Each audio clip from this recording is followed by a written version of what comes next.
Have you guys ever watched a game and just kind of gone, "Phew," after it's done?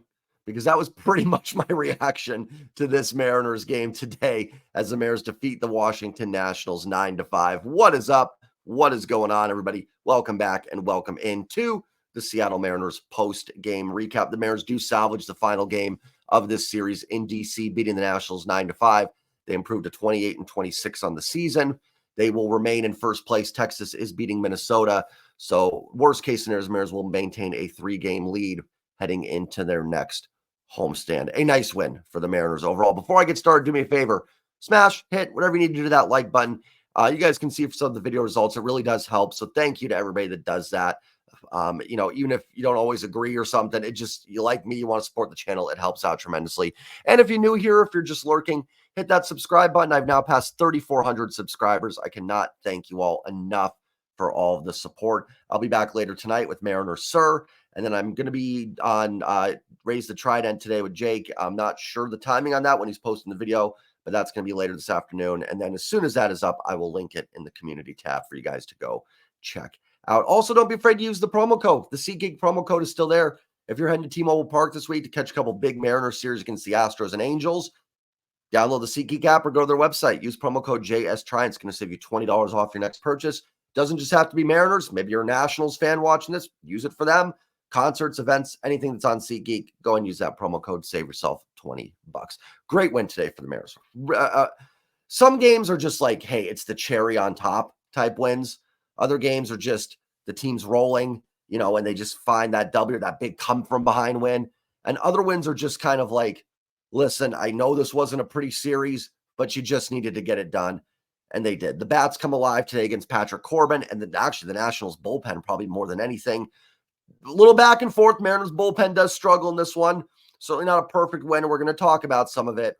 But, for once, it's the offense that kind of bails out the pitching a little bit today, or at least the bullpen here this afternoon. A nice job by the offense to respond. They put up 9 runs. And then at least in the 8th and 9th inning, Austin Voth and Andres Munoz lock it down. And you get a big game for Julio Rodriguez. And hopefully this is the start for Julio. This feels a little different. I know we've said a few times after each of Julio's home runs that maybe this is when Julio's coming alive. Maybe this is the start of it. This does feel a little bit better. He is hitting the ball much harder, driving the ball better. This was like a classic Julio game today. The home run, obviously, the base hit to tie the game in the 8th. You get a stolen base in there, and then the big base hit the other way to really break the game open in the 9th. That felt like just a Julio game, what you need from Julio. Now, I'm not expecting to go 3 for 4 every single contest, but just that type of ability to carry a team, a game like that. And we've been missing that this year, and it looked like we finally got it today. And I really, truly do believe this is the start of the turnaround for Julio Rodriguez. This feels a little different. Maybe I'm wrong, but really, really nice game from Julio and much needed. It goes to show, if you want this team to be great, this is what you need from your superstars and your great players to help carry you to victories. And, listen, a tough road trip overall for the Mariners. Didn't have a problem too much with the Baltimore series. You never want to lose a series, but Baltimore might be the best team in baseball. You split New York. Again, frustrating because you win the first 2 and lose the last 2. It leaves that bad taste in your mouth. But overall, not a bad series there. And then the National Series, listen, I'm not going to go off and say this was a great series or anything. It was a frustrating one. But you found a way to salvage it a little bit. And the road trip, as much as it was frustrating, I think it ends at 4-6. Yeah, 4-6. You didn't kill yourself either in this road trip. So still a lot of work to do. None of my talking points from yesterday about this team and their frustrating aspects go away because of one game. But I do believe this team has it in them to be much better than they've been. Now, again, you watched my video yesterday. I'm not trying to contradict anything. So far through 54 games or 53 yesterday, they look mediocre. And you can even throw today in there too. It doesn't change a whole lot. That's what they've kind of been. They're a couple games over 500. They have a negative run differential. They haven't played amazing baseball. But I do think it's in them to do that. I just, so far I haven't seen it outside of little spurts. But every team has little spurts where they look great. Where's, the consistency. Maybe this is the start of it. It's got to start somewhere. And we still have 8 games left to play. So there is a lot of baseball left. to really get this thing going. We've seen this team go on kind of runs as the weather heats up, you get to the summer, the bats come alive a little bit. So in the back of my mind, I still think that's going to happen where they just hit their stride and they win 11 out of 14 somewhere here. And again, like I said, maybe this is the start of it. One game does not fix all frustrations, but it's certainly better than losing, right? Especially, and you just couldn't lose this game to Patrick Corbin. You couldn't, and they could have done probably a little better against Corbin. They had a couple home runs, Julio and Ty France, which is great. And they get 4 runs. There was a couple nice defensive plays there by CJ Abrams for the Nationals as well. So it probably could have been more, or I'm sorry, they put some decent, it was better. It was a better performance overall. I think they could have done a little bit more against Corbin, but I also would have been shocked if they did a lot less. So I'm not going to complain too much about what they did against Patrick Corbin. Let's start with the pitching, and I'll talk a little bit about some of that, and we'll get into the hitting. And then this will be a pretty quick one today, so you guys can go enjoy your Sunday. First of all, the Mariners offensively, 3 walks, 6 Ks, 10 hits. That's good to see. Pitching, Bryan Woo, 6 innings, 5 hits, 3 run, 3 earned, no walks, 1 K. Bryan Woo looked really dialed in for the first 4 or 5 innings of this game. Even in the 6th a little bit, he looked fine. Only the 1 strikeout, but I haven't checked the numbers on this. Remember last year digging into the Nationals, and they weren't a great offense, but they just do not strike out at all, essentially. And I'm assuming that's got to be pretty close to the case this year. Obviously, you've got Winker and Gallo have some swing and miss in their games for sure. But in general, I would venture to say it's a team that just strike out. I could pull it up right now, but it's not worth it. So I'm not worried about a low K total. Logan only struck out 4. I think Kirby only struck out 3 or 4 on Friday. So, not the end of the world there. And Woo just looked sharp. He was painting the corners, working quickly as well. Got through 4 or 5 innings, minimal pitches. Comes back out for the 7th, only at 65, 66 pitches. Gives up a bunt hit, and then it was kind of an inside-out hit by Senzel. I think Vargas had the bunt hit, then Senzel had the line drive the other way, opposite field hit, essentially. And then Woo comes out of the game. Now, I'm not nearly as frustrated about taking Bryan Woo out with a lower pitch count than I am Logan Gilbert. Bryan Woo has had, 2 Tommy Johns already in his career, at least 1 for sure. Battled injuries. He had some arm issues, elbow issues last year. They just sit him for a couple weeks around the All-Star break. Had elbow issues to start this year. Now, again, made it back. Everything seems okay, but especially for pitchers, the elbow, you've got to watch that carefully. I have no issue with them being a little bit careful with Bryan Woo. That is fine to me. It's not no one game is going to be worth losing Bryan Woo. You've seen how good Bryan Woo is. I mean, you could make a case right now, I would still go with Castillo. I would still probably go Kirby and Gilbert over him, but just what right now, what your gut reaction, what Mariners pitcher are you pitching game 1 tomorrow of a playoff series? It wouldn't be crazy if out of your mouth just blurted Bryan Woo with how good he has looked since coming back from the injured list. So it's no one game is worth it with Woo. Logan's been very healthy in his career, hasn't missed time due to injury and everything like that. So I didn't mind. I thought it was smart to send him back out there with how the bullpen has been struggling to give him another inning of work. And again, I'm not talking about Logan throwing 120 pitches. I'm saying let him throw 15, 20 more, 95 to 100. That's all. For Bryan Woo, I'm a little more cautious. Now, I also think there's a debate to be had about it. I'm not trying to shoot it down saying, nope, fine. No issue with that decision. My man Mariner Muse on Twitter made a great point. He responded to my tweet about that. He's like, yeah, that's fair. And his point was right. But if you're sending Woo back out for the 7th, why giving up a bunt hit and then not a blooper, but just a little dinky base hit the other way for the most part. And maybe that ball was hit harder than I thought. I don't remember. But why would then that be just, okay, now he's done clearly and at 70 pitches? That's a fair argument. I really don't have an answer for that. I get that. If you're willing to send Bryan Woo out for the 7th inning, then why would a bunt single, which is just kind of bad luck, great bunt, but it's not like Woo got hit hard there, and then a little opposite field base hit make you go, nope, he doesn't have this anymore, especially with how shaky the bullpen has been. That's fair. And my guess is that they thought Woo was starting to labor a little bit there. And then factoring everything in, they said he's about an 80, 85 pitch count, and he threw, how many pitches did Woo throw in this game? Only threw 70. I might have left him in for a batter or 2 more. Like, I'm more understanding of the move with Brian Wu than I am with Logan Gilbert. And that's really what it comes down to. And I think that's a great question. Why throw him out for the seventh, let him face those two guys who get kind of, not cheap base hits, but, nothing ripped hard off of Wu and make you think he's done there. And I don't know. I don't know the answer to that one. That'd be a question for Scott. But I just, I get it. If you want to come at, like, if you want to be in the comments saying, no, that was stupid, should have left Wu win. I'm like, I totally get it. I absolutely do. Again, I just don't have a big issue taking Brian Wu out as opposed to a Logan Gilbert. With Wu's injury history, I'm much more, that's something I kind of just have to defer to the medical staff, the coaching staff there. I'm not saying we can't question them, but with stuff like that, we don't know all of what Wu's still battling and everything. So, I'm fine with it. I am. I can understand taking Wu out in that situation. Scott goes to Ryan Stanek. Again, Stanek's been better of late. He's been better than Thornton and Spire of late. It's kind of what I went to yesterday when I was like, try something else. Now Bizzardo was sent down today for Taylor Saucedo coming back. A little surprised by that roster move. I don't get keeping 3 lefty relievers necessarily in your bullpen. I'm not wild on Kirby Snead. I get not wanting to DFA a guy, but I just don't understand keeping the 3 lefties in the bullpen. I think Bizzardo has potential to give you more than Kirby Snead. I get being nervous with Gabe Spire and stuff like that and how he's pitched, but I don't think you need 3 lefties in the bullpen. I personally would have just been willing to DFA Snead. The whole bullpen thing's been really weird. Going back from Tyson Miller now to all this, they've managed it kind of awkward, in my opinion. Nothing that I think is costing them games necessarily. I think we're all talking about a bunch of kind of mid-level relievers here.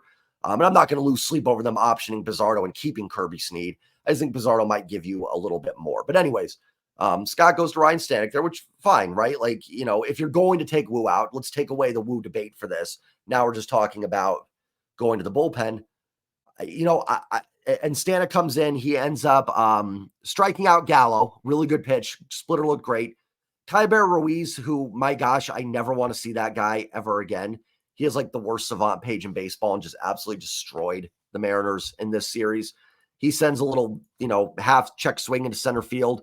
Little Babbitt Luck single there. And then that put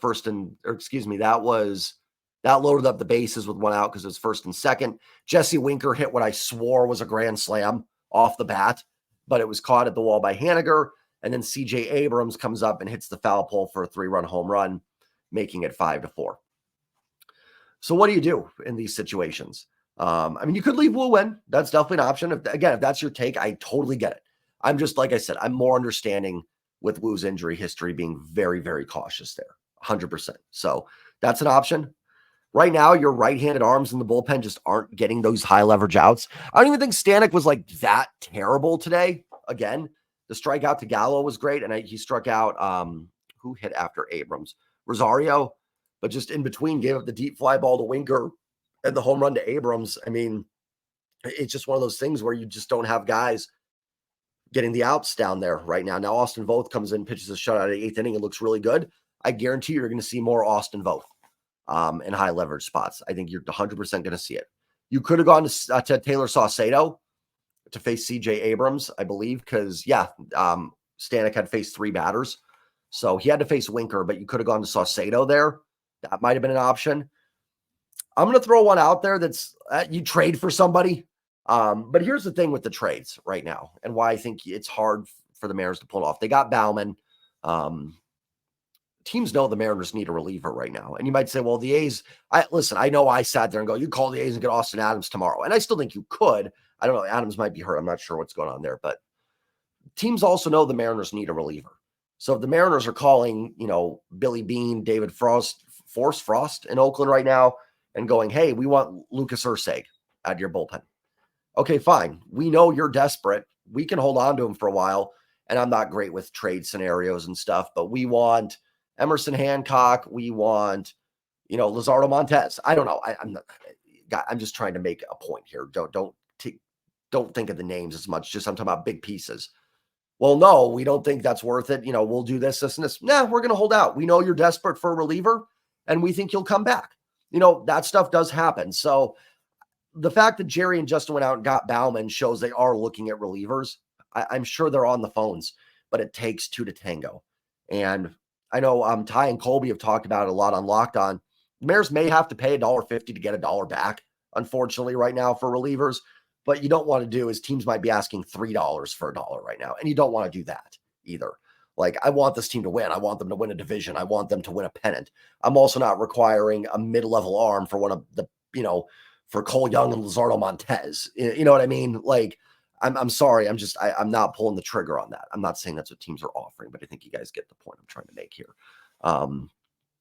So, until then, it's going to be a battle, and you may just need these starters to go a little bit deeper. It may have to be something that Scott, Jerry, Justin talk about and have to make adjustments to how long they're willing to let starters stay in the game here. Again, like I said, and you guys probably, Jay, how many times are you going to say this? Woo, I get with the injury stuff, but Logan, Curb, the rest of them, and listen, the bottom line, you're still going to need the bullpen. There's no way around that. Another option I'll throw out there, do you let Munoz pitch that 7th inning? You get 2 on there, nobody out. That's the toughest situation of the game, right? Like, you're up 4-1, bottom of the 7th, tying runs to the plate. You've got 9 outs to get a win. What if you go to Munoz there? Well, what do you do later in the game? Well, one, if Munoz can hold it to 4-1, a 3-run lead is actually not as high leverage as people will make it out to be. I would suggest that if Munoz got out of that 7th, let's say he gets out of that's 4-1. There's no guarantee. No pitcher's a guarantee to get out of anything. I bet your win probability is like 97, 98. Maybe the offense adds on a couple runs. Voth pitch fine the 8th. You go to Voth in the 8th, and the Mariners added on in the 9th. Now, we don't know how it plays out differently with different pitchers coming in. Then you can pitch Sauce in the 9th, or you can throw in Bauman in the 9th inning if you grew up 9-1. Just something to think about. I mean, right now with this pen, how it's struggling, you may have to get a little unconventional. Unless you can acquire a guy, I think you're going to have to get a little weird down there. And that may be going, this is the tightest situation I've faced. I'm bringing in my best reliever, and that's Andres Munoz. I'm not saying you do that in the 4th, 5th inning, but in the 7th, it's late enough. If Munoz gets out of that, you're 6 outs away with a 3-run lead. You should have guys that can do that for you. You should, even as much as the pen is struggling right now. As much as I've gotten on Trent Thornton, like Trent Thornton should be able to pitch you an inning, without giving up, or as much as I say to the fan base, I've actually been pretty supportive of Thornton, but he's given up a lot of inherited runners here. Bring him in the 9th up 4-1 with nobody on, nobody out. He should be able to get you out of that. He should. And I know the counter argument is, well, Jay, if the next pitcher gets in trouble, you don't have Munoz to come in. It may just have to be the price you pay, though, to get out of these situations. You know what I'm saying? And I think it's something to look at, is maybe using Munoz more in that role, and that may be more valuable. Or the Mariners won today, so they found a way to make it work. So the Wood situation, I think, is debatable. I don't have a problem going to Stanek there or Voth in the 8th, and Voth got the job done. Right now, everybody's struggling. I said it yesterday. I don't care who. Try Bizzardo in a situation. Now, Bizzardo got optioned down, but give anything a shot. Give Mike Bauman the inning. I don't know. I don't know. But the guys are going to just right now, especially in these 7th innings, are just not getting it done. So we'll see what ends up happening.